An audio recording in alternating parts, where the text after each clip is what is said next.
اللهم صل على محمد وعلى آل محمد. بسم الله الرحمن الرحيم.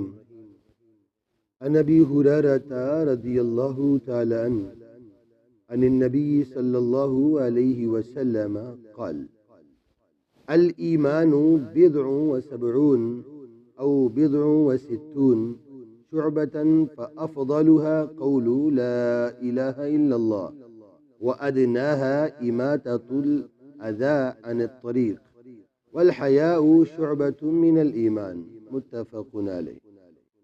حضرت ابو ہریرہ رضی اللہ تعالیٰ عنہ سے روایت فرماتے ہیں رسول اللہ صلی اللہ علیہ وسلم نے ارشاد فرمایا کہ ایمان کی 70 یا 60 سے کچھ اوپر شاخیں ہیں.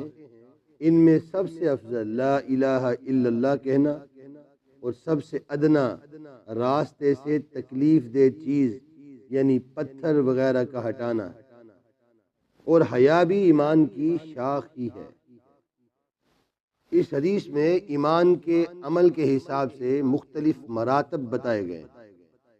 اس سے یہ بھی معلوم ہوا کہ ایمان اور عمل لازم الملزوم ہے. صرف ایمان کا ہونا کافی نہیں کہ میں مسلمان ہوں یہ کافی ہے، نہیں، بلکہ اس کے ساتھ اس کا عمل یہ لازم. پھر اس حدیث میں حیا کے بارے میں بتایا گیا. حیا کی فضیلت اور اہمیت بھی اس حدیث میں واضح ہے، کیونکہ حیا انسان کو گناہوں سے دور رکھتی ہے اور نیکیوں طرف جو ہے وہ گامزن کرتی ہے. سب سے پہلے اس حدیث میں یہ بتایا گیا کہ لا الہ الا اللہ جو ہے وہ افضل ایمان کا حصہ ہے. لا الہ الا اللہ صرف زبان سے کہنا نہیں، بلکہ اس کے اوپر ایمان رکھنا کہ اللہ کے سوا کوئی عبادت کے لائق. اب عبادت صرف نماز روزہ کی حد تک محدود نہیں ہے، بلکہ زندگی کے اندر ہر کام میں اللہ کے سوا کسی سے مدد نہ مانگنا اور خیال تک نہ آنا، یہ ہے لا الہ الا اللہ. گویا ہر ایک کام کو اللہ کے سپرد کرنا اور ہر ایک چیز کا یقین اللہ کے ساتھ یہ رکھنا کہ ہر چیز کا مالک و خالق اللہ ہی ہے.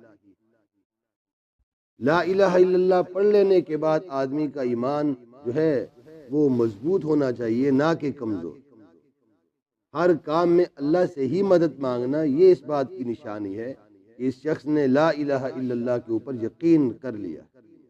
ایک آدمی لا الہ الا اللہ بھی پڑھتا رہتا ہے، اس کی تسبیحات پڑھتا رہتا ہے، لیکن اس کے عمل کے اندر لا الہ الا اللہ نہیں ہے، تو گویا اس کا ایمان بھی ابھی مکمل نہیں.